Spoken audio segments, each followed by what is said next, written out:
Tonight to the program, border clashes continue, but now the debate is about the transport of fuel. Then what does the future hold for Thailand following a house dissolution? And we explore places to find quality second-hand fashion in Bangkok.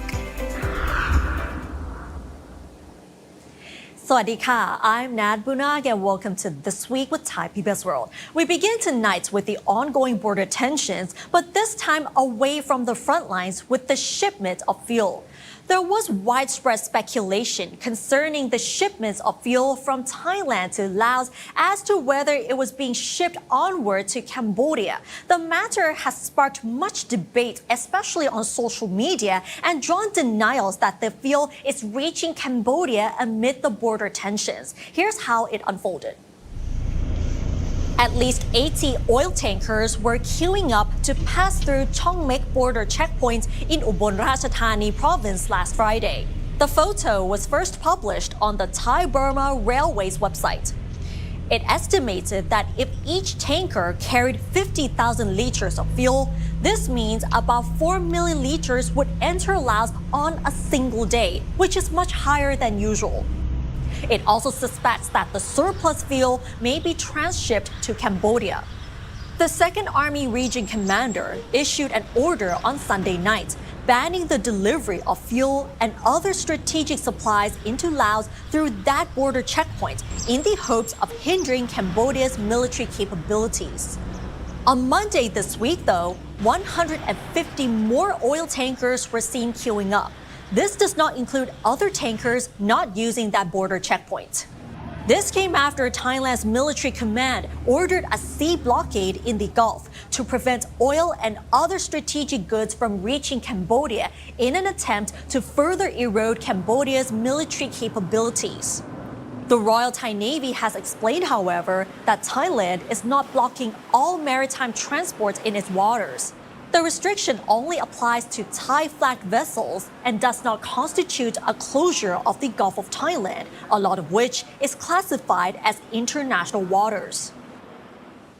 As to how oil is being transported to Laos or maybe Cambodia, Thai PBS reporters based in the Northeast spoke with one of those drivers. And according to those drivers, the oil tankers carry fuel from oil refineries in Rayong and Chonburi, which are not far away from Bangkok. And this particular area is part of the Eastern Economic Corridor, a major hub for manufacturing, the tech sector, and mega infrastructure projects like deep sea ports and high-speed railways. And these oil refineries in Thailand are concentrated in this area.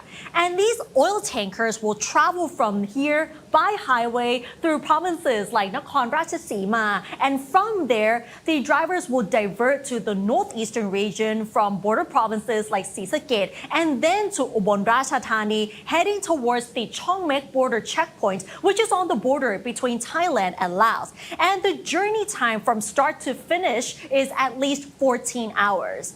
And once the oil reaches this checkpoint, these oil tankers will pass through a border checkpoint on the border between Laos and Cambodia. And the traveling time from these checkpoints is only about 90 minutes. Although the transport of fuel from Thailand to Laos happens every single day, what is considered unusual, according to these drivers to whom our reporter spoke with, is actually the number of oil tankers, which has doubled, especially since the new round of border clashes between Thailand and Cambodia. Now, though, all exports of fuel to Laos have been prohibited by order of the 2nd Army Region.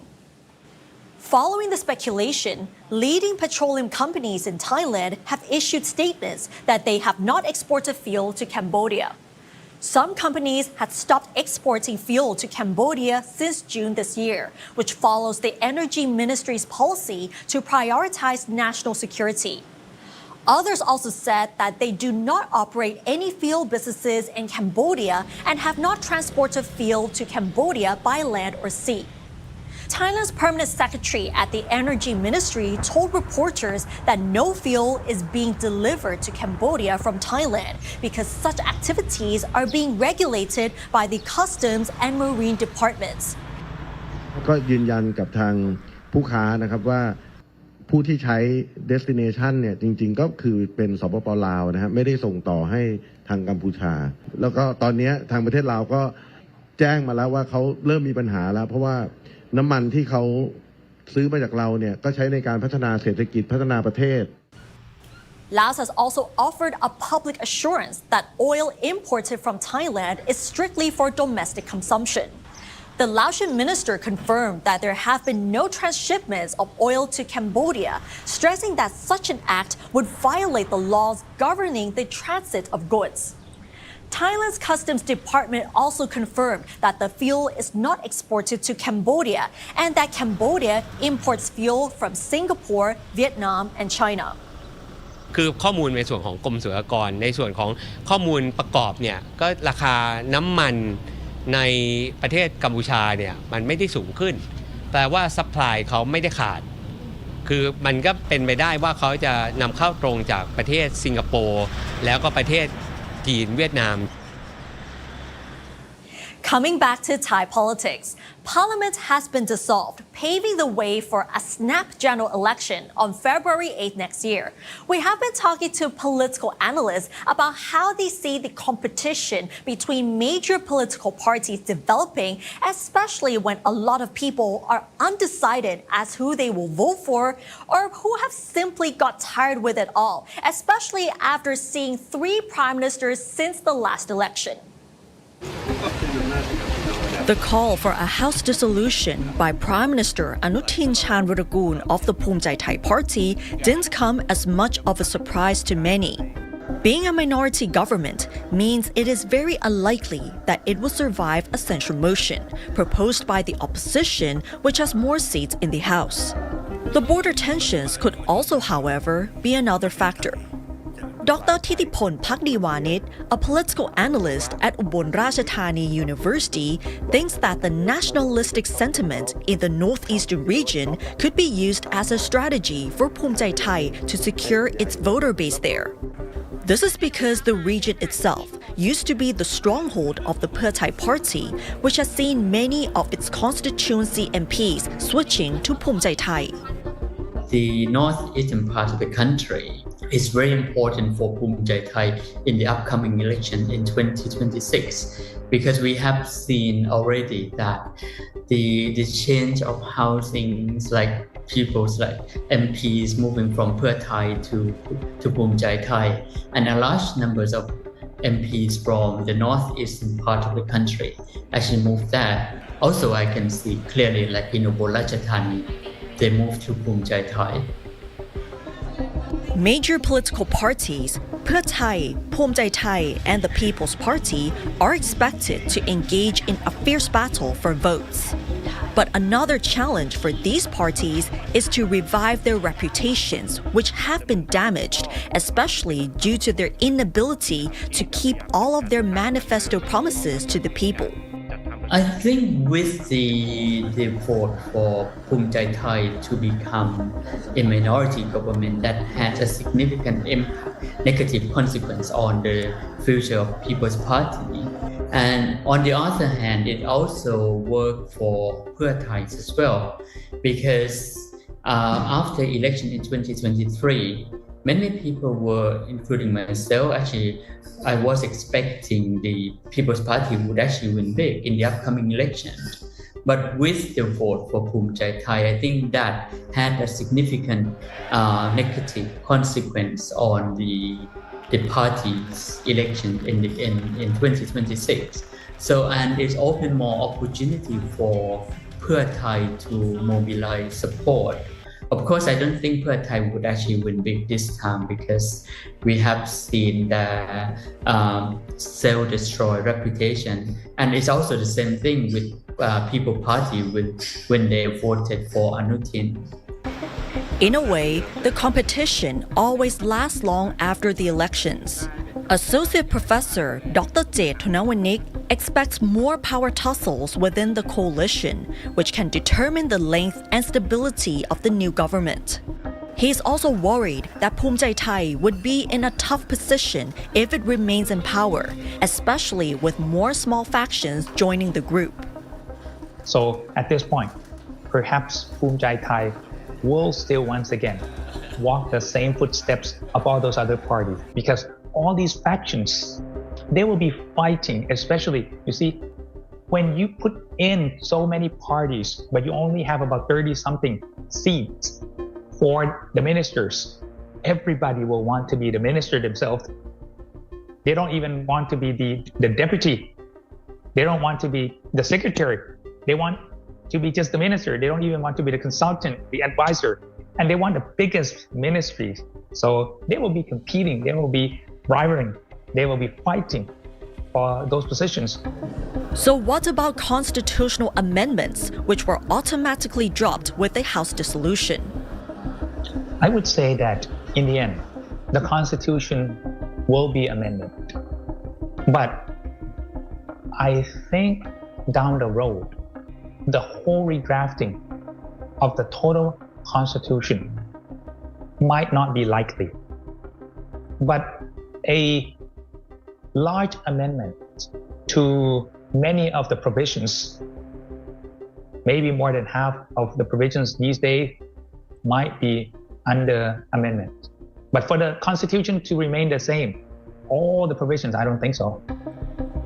Major political parties have introduced their prime ministerial candidates for the upcoming general election on February 8th. The choice of many Thais, however, remains unclear. A recent opinion poll shows that Thais cannot decide who they want as the next prime minister or which political party they will support in the election. Nathapong Rinpanyawut of the People's Party ranked second on the list, followed by Prime Minister Anutin Chanvirakul of the Phumjai Thai Party, former Prime Minister Aphisit Veshashiwa of the Democrat Party, and Jolapan Amorwiwat of the Pheu Thai Party. Nad Bunag reporting for Thai PBS World. Well, before Thailand heads to the polls in February, elections will be taking place in our neighboring country of Myanmar on December 28th. And this will be the first election since the military took power in 2021. Thai PBS World recently held a panel discussion about what can be expected after the election. Myanmar will hold its national elections starting on December 28, 2025. They will be the first since the military junta seized power in 2021. The election process is, however, widely criticized by international human rights groups, as it is designed to solidify the junta's role, meaning it won't be free or fair as promised. Tho Sotlat of the Independent Press Council of Myanmar describes the elections as a sham and says the election laws incite fear among the Burmese. So I think, what is the point having the election? You already know the election result. But at the same time, our main concern is our majority of people has to be very scared that, if I don't vote, if I don't show up in election voting system, at the gunpoint, what will be the consequence? That is a majority concern. And what about what are the impact of this? We know that it is sham, it is illegitimate. Also, why do we vote that the election outcome we already know at gunpoint? We only worry about our own Burmese people in majority who cannot say no to both sides in the conflict. That is our main concern. While the elections in Myanmar do not reflect true democracy, So Mint of Mizima News says there is still a glimmer of hope, especially the power of the younger generation pushing back against the regime. The struggle and the resilience of the peoples in the country and outside the country have been very steadfast. Of course, there are a little bit of more political support and from time to time international media coverage, whatever the best they could. But the movement, the spirit, particularly by the young people who are now leading who are a part of the forefront of these movements against the Myanmar military dictatorship, I think we should recognize, and they are probably the future of what we are talking about. Regardless of the election results, Myanmar sees no hope in ensuring peace or pre-junta normality. Mon Myat of the Democratic Voice of Burma still believes, however, that the international community plays a huge role in ensuring the legitimacy of the people, and most importantly, calls for the release of Aung San Suu Kyi, who has remained imprisoned since the junta took power. The first thing they have to do is to make sure that the legitimacy, they bring out legitimacy of the people. I mean, legitimacy of people, I mean that they have an election result in 2020, and then there's still the elected government is being detained in the prison. So international community should, ensure that those people should be released first. I mean, they can initiate the political dialogue, because right now, so no one knows where these people, especially Aung San Suu Kyi, is being detained, including her son, doesn't know. So the junta has kind of responsibility to release information related to her. So that's very important because her role is there. Even though she is not on site, her influence is enormous. At a regional level, engaging with Myanmar has been challenging for Thailand and many ASEAN neighbors. Associate Professor Dr. Suratani Siyai and Orawi Tangni Sang hope to see Thailand having a long-term and pragmatic approach on Myanmar, engaging more with people rather than only ministers. So when the new government comes in and they realize that the military government of Myanmar is not a good partner, right? And working with them is not really making us any safer at the border or serving our national interests, then there can be change. And I think that positive change can start from there. Of course, we want to see the new government, but we want to see really Thailand's being serious about tackling, the approach with Myanmar in all aspects, though, not just business, not just political affairs, not just scams operation or whatever, but there are many issues that needs a long-term planning toward Myanmar that I have not yet seen, or maybe other partners have seen, but I have not yet seen as a person our seriousness in taking up to be the leader or to even stepping up our position in navigating or approaching Myanmar. And that's a very interesting perspective. And now let's have a look at the other stories making headlines throughout the week in our weekly roundup.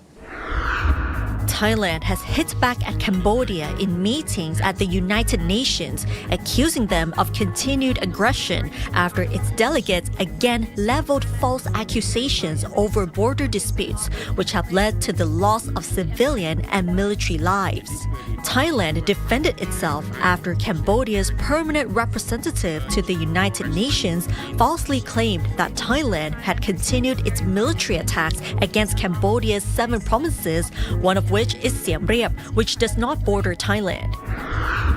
Thailand's esports team has been pulled out of the AOV women's team competition at the 33rd SEA Games being hosted by Thailand. The decision came after rumors surfaced online that one of the Thai team's members, known as Tokyo Girl, had been caught cheating while competing against Vietnam. So far, Thailand has won the most medals, followed by Indonesia, Vietnam, and Singapore. 4 communities in Hat Yai district of Songkhla province have been advised to closely monitor water levels in canals and catchment areas after the commercial town was lashed by very heavy rain since Wednesday night. Hat Yai is still recovering from the worst flooding in its history in November, when more than 100 people died and property damage was estimated at over 100 billion baht. Now let's move on to something lighter. Second-hand businesses in Thailand have increased over the past few years. This includes the rise of retro and vintage trends, which younger generations and foreign shoppers have been reviving through social media, making Thailand into a popular spot for thrifty shopping. Warisa Razahan has more details. Looking for cheap, fashionable, and also sustainable. Check this out. This is one of the best-known second-hand markets in Bangkok. This market has been known among Thai locals for over a decade. The Thai-style thrift buying in Pattawikorn market might be different from other locations in Thailand and abroad. Some clothes are imported from other countries, hanging on racks, or some are piling up on the floor. Well, I can say it's more complicated because there's only one top for one size, but I think that's what makes it exciting. That you can like choose and find something unique. I would say about the unique is the why I like thrifting. Especially in like a larger market where you're sort of sorting through, like trying to find different things that, you know, either you're looking for or you just find randomly in the market. Yeah, I like the surprise aspect of it more than maybe going in a store.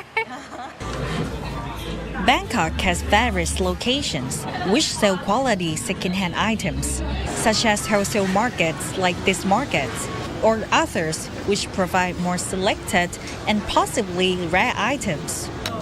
The price might have a different range, but it's definitely worth diving in. Meanwhile, Yotin Punsamrong is known as one of Thailand's vintage and second-hand fashion curators. He has worked as a middleman, seller, and collector of vintage pieces for about 20 years. He explained why Thailand has become a major thrift shopping destination, noting that a decade ago, he had to travel overseas to find key sourcing locations. Today, the situation has reversed. ผมว่าถ้าในเอเชียประเทศไทยนี่น่าจะโนหนึ่งแล้วคือเราอ่ะอยู่ในประเทศที่ติดกับฝั่งแบบเพื่อนบ้านเราที่แบบได้ของบริจาคมาถูกไหมแล้วก็ของเข้ามาที่ไทยค่อนข้างเยอะเอาจริงเสื้อวินเทจบ้านเรานี่คือโหผมมองว่าคือแบบทุกประเทศต้องอยากมาไทยอ่ะฝั่งอเมริกาก็บินมาเอาของจากไทยฝั่งยุโรปหรือว่าญี่ปุ่นเนี่ยถ้าเห็นนี่คือญี่ปุ่นแบกเป้มันรู้เลยว่ามาซื้อเสื้อวินเทจแน่นอนเลย What has also revived thrifting is related content on social media, which is popular among younger generations. Yotin and some other shoppers agree that social media plays a major role in bringing second-hand fashion trends back and forth. Such Y2K trends, especially among Gen Z, but it also has a drawback. มันมีทั้งข้อดีและข้อเสียข้อดีมันอาจจะสำหรับคนกลุ่มที่เป็นพ่อค้าถ้าคุณตามเทรนทันคุณสามารถแบบเกาะลูกค้าได้ตลอดคุณหาของป้อนลูกค้าอย่างนั้นนะคุณอยู่ได้สบายแต่ถ้าสำหรับผมก็รู้สึกว่ามันฟาสต์แฟชั่นไปหน่อย So I would say people need to look into more and choose less I would say because I know it's cheaper and it's trendy but I don't think you should still overconsume it. Research by the Siam Commercial Bank in 2023 indicates that the value of the second-hand clothing market is expected to grow 3 times faster than the general apparel market by 2027. Recent tensions along the Thailand and Cambodia border have, however, affected second-hand businesses in border areas, as many vintage items are typically sourced through cross-border trade. Apart from such difficulties, Yotin noted that second-hand businesses may face higher sourcing costs and increasing market competition. Nonetheless, vintage and second-hand fashion are unlikely to disappear from the fashion cycle. Thailand is emerging as a new destination for thrifting. Some foreigners say they even have their suitcases emptied just to fill them with thrifted items before going back home. Well, just give thrifting in Thailand a chance because you never know what you're gonna get. Warisala Sehan reporting for Thai PBS World. And we're pretty sure that you'll be able to find a hidden gem there.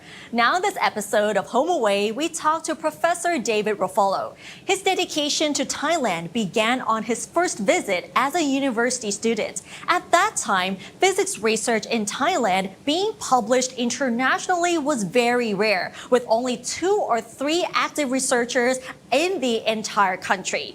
He then set himself a goal to teach Thai students and get them involved in physics research. And 34 years later, he still finds fulfillment in his role. An expert in cosmic rays and high-energy particles from the sun, Professor David Ruffalo is one of the driving forces behind the development of astrophysics in Thailand. He is currently a lecturer at the Faculty of Science, Mahidol University, which enrolls almost 30 students each year, and none of them are failing to get a job. Not every student is going to be getting a job in physics. So actually we train them with a wide variety of skills. So they can do computer programming if they like, or they could go into research. So a lot of them continue on to a master's degree or a PhD so that they can do research. And again, there's research either as an academic or in the private sector. There's really a wide variety of things they can do. They don't necessarily have to be doing physics. So yeah, I think we're producing a good amount for the jobs available in Thailand. Science, technology, engineering, and mathematics or STEM education and robust STEM talent are critical drivers of Thailand's plans for a prosperous future, economic growth, and increased competitiveness. The Ministry of Education is, therefore, actively working to encourage students in this direction. Drawing from his experience as both a STEM student and an educator, Professor David emphasized that the best time to engage children in STEM is during primary school, specifically around grade 5 or 6. Because once they go into secondary school, then they're already in a track. And to be honest, Thai parents often envision a track for their children. And so I study physics, and sometimes I feel nói chai that the parents want to promote medicine or engineering with some perception that this is better for the children, and it's just too bad because any nation needs people in many different fields and many different capabilities. And more, the modern economy requires value added in terms of brain power or creativity.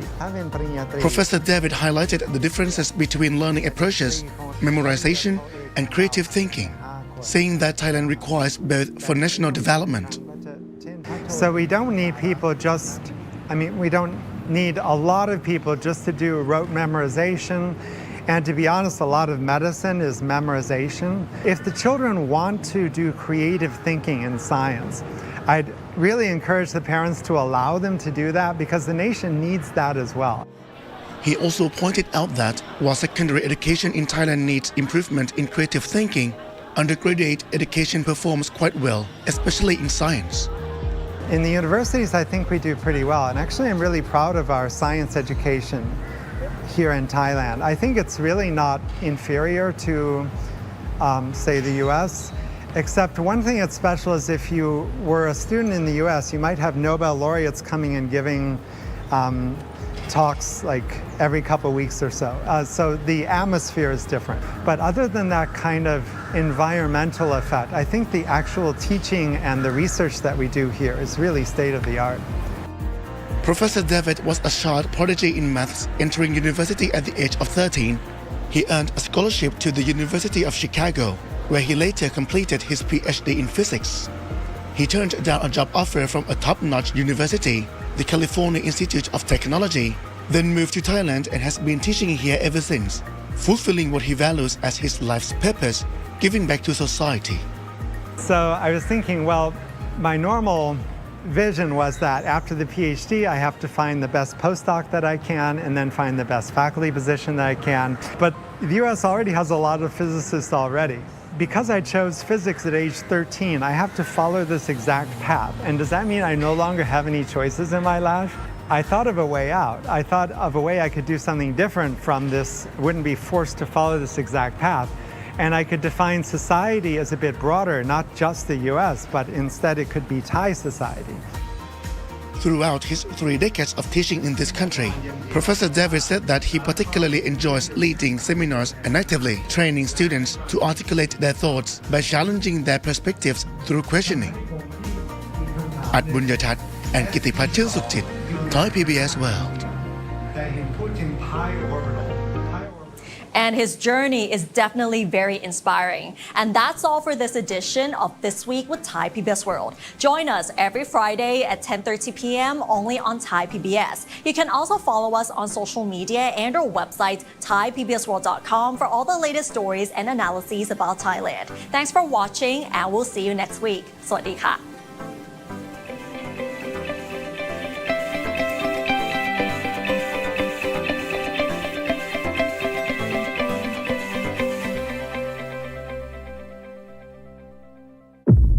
สงครามวิกฤตเศรษฐกิจความขัดแย้งทางสังคมเคยสงสัยไหมครับว่าเรื่องทั้งหมดนี้มีจุดเริ่มต้นมาจากอะไรไม่สนุกนะสงครามอ่ะมันเป็นเรื่องความเป็นความตายเพราะการตัดสินใจเพียงครั้งเดียวฝรั่งตั้งคำถามว่าพระพุทธเจ้ามีตัวตนจริงหรือเปล่าเพราะคำพูดเพียงประโยคเดียวที่คุณเซนทำทุกวันนี้เพราะกังวลก็คือว่าถ้าเขาไม่อยู่เท่านั้นและเมื่อเราพยายามทำความเข้าใจในสิ่งที่เกิดขึ้นแต่บางทีคำตอบ